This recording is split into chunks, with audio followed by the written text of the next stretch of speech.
আজি গীতটো বহুত গাওঁ দিনে তোমাৰ চকুকেইটা বহুত ভাল লাগে আগতে কৈছিলোঁ বিৰাট ভাল লাগে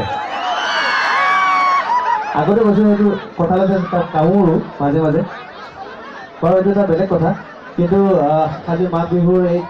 শুভক্ষণত প্ৰাকক্ষণত সকলোকে মই শুভেচ্ছা জ্ঞাপন কৰিছোঁ সকলোকে শুভেচ্ছা জ্ঞাপন কৰিছোঁ মাঘ বিহুৰ আৰু আজি অঞ্জনা আহি আছে নতুনকৈ এই তাৰ নাম অঞ্জনা হয়নে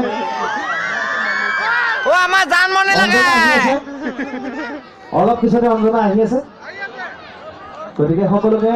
ধন্যবাদ জনাই আৰু প্ৰতিদিন টাইমৰ যোগেৰে অসমবাসীয়ে নৱবৰ্ষৰ শুভেচ্ছা জ্ঞাপন কৰিছোঁ আৰু মাঘ বিহুৰ ওলগ জনাইছোঁ ধন্যবাদ